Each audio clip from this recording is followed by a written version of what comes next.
पर जो डिस्क्रिमिनेशन कहता है वो ख़त्म किया जाए। जैसे कि उन्होंने देखो क्या रखा है, ज़्यादातर सारी जॉब्स किसके, मोनोपोलाइज का मतलब होता है हक था, मोनोपोलाइज मतलब उन्हीं का अधिकार था सारी जॉब्स पर, किनका, वाइट मैंस का, ठीक है ना, वाइट ऑफिशियल जो थे उन्हीं का अधिकार हुआ करता था। तो ब्रिटिश ने जनरली क्या एश्योर किया, ब्रिटिश ने ये कहा एंड ब्रिटिश एज्यूम दैट कि जो हम इंडियंस हैं उन वो तो रिस्पॉन्सिबिलिटी ले ही नहीं सकते, इसलिए वो उनको अच्छी पोजीशन देते ही नहीं थे, ठीक है।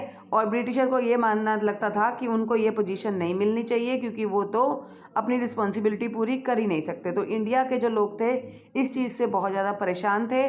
उन्होंने ये भी कहा कि हमारी कंट्री से हटाया जाए, किसको हटाया जाए, रिपील, रिपील का मतलब होता है हटा देना, हमारी कंट्री से आर्म्स एक्ट को हटाया जाए और हमें क्या प्रोवाइड किया जाए, स्पीच और एक्सप्रेशन, मतलब कि अपनी बात को एक्सप्रेस करने का व्यू मिले, वो ये चाहते थे। कौन, इंडियन नेशनल कांग्रेस से जुड़े हुए लोग, मतलब पूरी पब्लिक। अभी देखो रिपील का मीनिंग दे भी रखा है यहाँ पे आपके पास।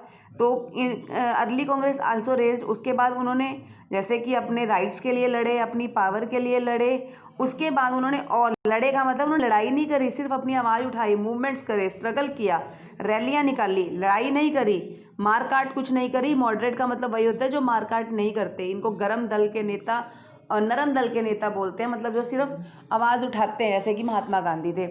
उसके बाद इन्होंने क्या किया, उन्होंने और भी बहुत सारे इकोनॉमिक इश्यूज़ पर अपनी आवाज़ उठाई, एक तो गरीबी दूर करने से रिलेटेड, उसके बाद क्योंकि जो ब्रिटिशर थे ये माना देते थे ब्रिटिशर ही सबसे बड़ी रीज़न है गरीबी के और अकाल वगैरह के, कमियों के, ठीक है। ब्रिटिशर के कारण ही क्या हो रहा है, लैंड रेवेन्यू बढ़ता जा रहा है और उनकी कंडीशन जो है पीजेंट और जमींदारी ख़राब होती जा रही है। ब्रिटिशर जो है यूरोप में अपना सारा हमारे ग्रेन्स ले जाते हैं जिससे कि फूड शॉर्टेज हो जाती है। तो इंडिया के लोगों का ये मानना था कि ये सब चीज़ें कम होनी चाहिए। इंडिया के लोग क्या कहने लगे कि हमें मिलिट्री एक्सपेंडिचर को कम करना है हमारे, ठीक है। ब्रिटिशर को क्या करना चाहिए, मिलिट्री एक्सपेंडिचर को कम करना चाहिए और ज़्यादा फंड इरिगेशन में डालने चाहिए, ठीक है। उसके बाद बहुत सारे और एज वेल एज उन्होंने कहा और भी जैसे लॉज थे, जैसे फॉरेस्ट लॉ था, पीजेंट्स को फॉरेस्ट में नहीं जाने दिया जाता था, या स्टडी से रिलेटेड वो अपने रूल ब्रिटिशर बनाया करते थे इंडिया के लिए, तो उन्होंने कहा ये सब भी ख़त्म होना चाहिए। इस तरह से जो मॉडरेट लीडर्स थे उन्होंने लोगों के अंदर, पब्लिक के अंदर अवेयरनेस पैदा करी ताकि वो जो ब्रिटिशर्स का अनजस्ट नेचर है, गलत नेचर है, उससे अगेंस्ट आवाज़ उठाएं, ठीक है। इसके लिए उन्होंने न्यूज़पेपर में लिखा, आर्टिकल्स में लिखा, ताकि ब्रिटिशर्स का जो कंट्रोल था वो पूरी तरह से ख़त्म हो जाए। अब उसके बाद हमारे पास अगला टॉपिक है freedom is our birth right, जन्मसिद्ध अधिकार, आज़ादी मेरा जन्मसिद्ध अधिकार है। ये चीज़ किसने कही थी, आज़ादी या स्वराज, स्वराज जिसको बोलते हैं, इसको स्वराज भी बोलते हैं, ये देखो स्वराज वर्ड आ रहा है, ठीक है। स्वराज मेरा जन्मसिद्ध अधिकार है, ये चीज़ किसने बोली थी, बाल गंगाधर तिलक। किसने बोली थी ये चीज़, बाल गंगाधर, ये देखो तिलक लिखा हुआ है, बाल गंगाधर तिलक ने ये लाइन बोली थी। आपके पास लाल बाल पाल, ठीक है, ये देखो लाल बाल और पाल, ये देखो पाल मतलब विपिन चंद्र पाल, और बाल गंगाधर तिलक मतलब बाल, और लाला लाजपत राय मतलब, ठीक है, लाल, ठीक है, वो लाल, ये लाल, ये बाल, ये पाल, ये तीन जो थे लीडर्स, इन्होंने, ये भी मॉडरेट लीडर्स हैं, इन्होंने मतलब ये एक्सट्रीमिस्ट लीडर हैं, ये मॉडरेट के अगेंस्ट गए थे। मतलब उनका ये कहना था सिर्फ बोलने से हमें आज़ादी नहीं मिलेगी, हम डिमांड करेंगे तो हमें आज़ादी मिले, ऐसा नहीं हो सकता, आज़ादी हमें छीन कर मिलेगी। उनका ये मानना था कि सिर्फ अगर हम ये कहें ना कि सरकार हमारे लिए कुछ अच्छा करेगी तो उससे हमें आज़ादी नहीं मिलेगी, हमें गवर्नमेंट की इंटेंशंस पर विश्वास नहीं करना चाहिए, बल्कि अपनी आज़ादी के लिए हमें खुद झगड़ा करना चाहिए। उसके बाद 1905 में एक वॉयसराय थे जिन्होंने पार्टीशन किया था, किसका, बंगाल का पार्टीशन किया था। बंगाल को एक अलग से प्रोविंस बना दिया गया और उड़ीसा और बिहार उसके पार्ट्स बना दिए गए। लोगों को ये चीज़ अच्छी नहीं लगी, लोग इस चीज़ को इनकन्वीनियंट मानने लगे। उनका ये कहना था कि ये सब जो उन्होंने किया वो गलत किया, ठीक है, कि बल्कि हमें क्या करना चाहिए, जो इन्होंने ईस्ट बंगाल को अलग किया है और उसको असम के साथ इन्होंने इसको मर्ज किया है, तो इससे उनके अपने मोटिव पूरे होंगे और हमारा कुछ भी भला नहीं होगा। तो उन्होंने इसके खिलाफ भी आवाज़ उठाई। मतलब कि जो इंडियन लोग जो थे इस पार्टीशन के साथ क्या हुए, इस पार्टीशन के कारण बहुत ज़्यादा इन्फ्यूरिएटेड मतलब परेशान हो गए, गुस्सा हो गए, उन्होंने इसका अपोज किया कि उसको कि ये ख़त्म हो जाना चाहिए, मतलब जो ये इन्होंने इस तरह से बंगाल का पार्टीशन किया है ये नहीं होना चाहिए, ठीक है। और उसके बाद इसको ख़त्म करने के लिए एक और मूवमेंट चलाया गया था, वंदे मातरम मूवमेंट। उसी को जैसे एक नाम और भी दिया गया था, स्वदेशी मूवमेंट की। उस टाइम ना इंडियन लोगों में इतने ज़्यादा गुस्सा आ गया कि उनको ये लगा कि हमें तो ब्रिटिशर की कोई भी चीज़ यूज़ ही नहीं करनी, हमें अपनी बनाई चीज़ों को यूज़ करना है। तो ये था स्वदेशी मूवमेंट, ठीक है। उसके बाद अगला टॉपिक है हमारे पास कि ये स्वदेशी मूवमेंट, जैसे देखो लिखा हुआ है, स्वदेशी मूवमेंट से क्या हुआ, ब्रिटिशर्स ने पूरी तरह से स्वदेशी मूवमेंट चलाकर ब्रिटिशर्स को अपोज किया और अपनी सेल्फ हेल्प, अपने ही एजुकेशन, अपनी ही लैंग्वेज को और अपनी ही गुड्स को यूज़ करने पर जोर दिया। उन्हें पूरी तरह से ब्रिटिश इंस्टीट्यूशन और ब्रिटिश गुड्स को बॉयकॉट कर दिया। बॉयकॉट मतलब उनको यूज़ नहीं करेंगे। और सबसे इम्पॉर्टेंट है, इस टाइम इन लोगों में वायलेंस मतलब अगर मार काट भी करना पड़े, अपनी चीज़ को छीनना पड़े तो वो भी करेंगे, इसको भी स्टार्ट कर दिया। इस तरह से धीरे धीरे क्या हुआ, मुस्लिम, अब देखो एक मुस्लिम जो लोग थे वो भी इसमें शामिल हुए, तो एक मुस्लिम लीग बनाई गई, ठीक है। देखो ये Muslim League, all India Muslim League जो डक्का में बनाई गई थी, इन्होंने सपोर्ट किया था पार्टीशन ऑफ बंगाल को, ठीक है। उसके बाद mean while the Congress split in 1907, इस तरह से कांग्रेस टूट गई 1907 में। और moderates were oppose to the use of boycott, they felt that it involve the use of force. After the split of the Congress came to be dominated by the moderates with Tilak's follower, the two groups reunited। उसके बाद जो दो groups बनाए गए थे, ये Muslims का और हिंदूज़ का, उसके बाद ये दोनों ग्रुप्स क्या हो गए, यूनाइटेड हो गए, ठीक है। और इस तरह से एक नया एक पैक्ट लागू हुआ था जिसको हम लखनऊ पैक्ट करते हैं, जिसमें कि मुस्लिम लीग और इंडियन नेशनल कांग्रेस के जो लोग थे वो इकट्ठे हो गए, यूनाइट हो गए, और उसको बोलते हैं पैक्ट। पैक्ट मतलब समझौता, जिसको कि हमने लखनऊ समझौते का नाम दिया था। तो ये देखो आपके पास रेवोल्यूशनरी वायलेंस की और काउंसिल की डेफिनेशन भी गिवन है जो आपको लर्न करनी है। अब है हमारे पास next topic, growth of mass nationalism.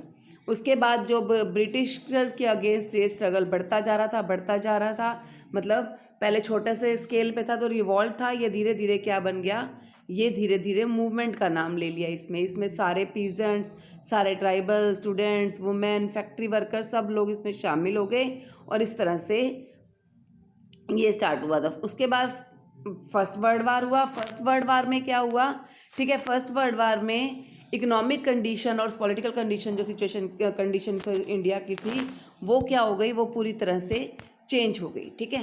कैसे चेंज हो गई अरे ये कैसे हो गया, ये रहा दिस वन, ये देखो, First World War altered the economic and political situation of India. It led to huge rise in defence expenditure of government of India. It increased taxes on individual income, business profits, increased military expenditure, demand for war things, ठीक है, ये सब बढ़ती गई। वो जब जिसके लिए वो कम कहते थे ना, मिलिट्री एक्सपेंडिचर कम करो, तो फर्स्ट वर्ल्ड वार के कारण उल्टा ये मिलिट्री एक्सपेंडिचर ही बढ़ने लग गया।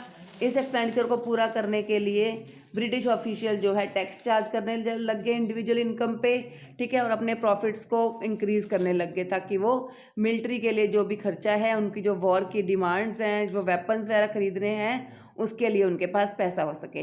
तो इसी तरह से बिजनेस ग्रुप्स जो थे उन्होंने भी बहुत सारे प्रॉफिट कमाए उस वॉर से, ठीक है।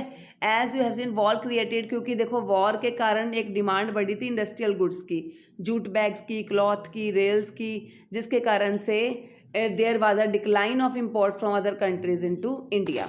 सो Indian industries expanded during the war and an Indian business group began to demand greater opportunity for development. तो जो वॉर हुआ, war led to the British to expand there, और ब्रिटिशर को और क्या फ़ायदा हुआ, ब्रिटिशर की आर्मी बढ़ गई, मिलिट्री आर्मी बढ़ने लगी, ठीक है, और इस तरह से जो है ब्रिटिशर इसका फ़ायदा उठाने लगे। Many returned after the war with understanding of the ways which imperialist power were exploiting the people of Asia और अफ्रीका के लोगों को एक्सप्लॉइट किया जाने लगा, और इस तरह से कॉलोनियल रूल जो है वो एक्सपेंड होता गया।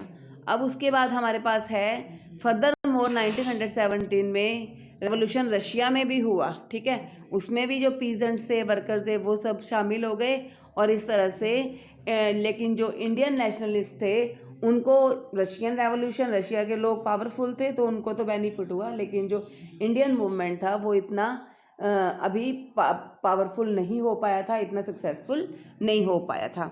अब है एडवेंट ऑफ महात्मा गांधी। अब उसके बाद महात्मा गांधी एक मास लीडर की फॉर्म में आएंगे। Gandhi ji 46 years arrive in India in 1915 from south Africa.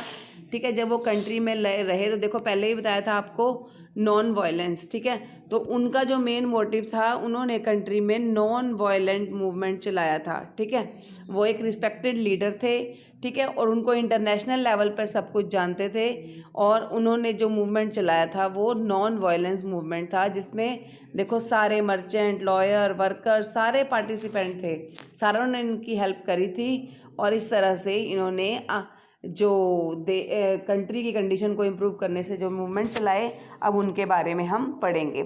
Mahatma Gandhi spent his first year in India travelling throughout the country understanding the people. उन्होंने अपना पहला तो पूरा साल कहाँ यूज़ किया, उन्होंने लोगों को पहचाना, लोगों के पास गए, लोगों को पहचाना, उनकी नीड्स को पहचाना। ठीक है, उसके बाद her earlier intervention were in local movement in Champaran, Kheda. अब देखो उन्होंने उसके बाद जब लोगों को पहचान लिया तो उन्होंने मूवमेंट स्टार्ट किया।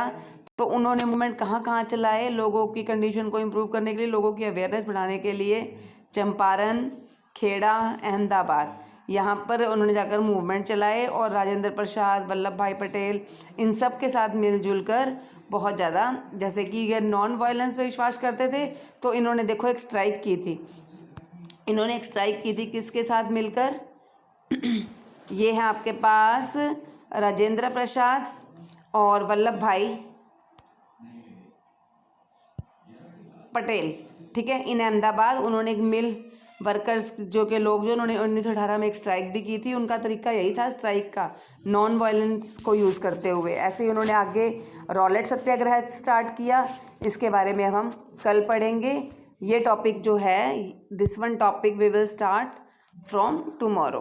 और यहाँ तक आपको ये चीज़ पढ़नी है, इसको आप अच्छी तरह से पढ़ो और आगे हम कल स्टडी करेंगे। थैंक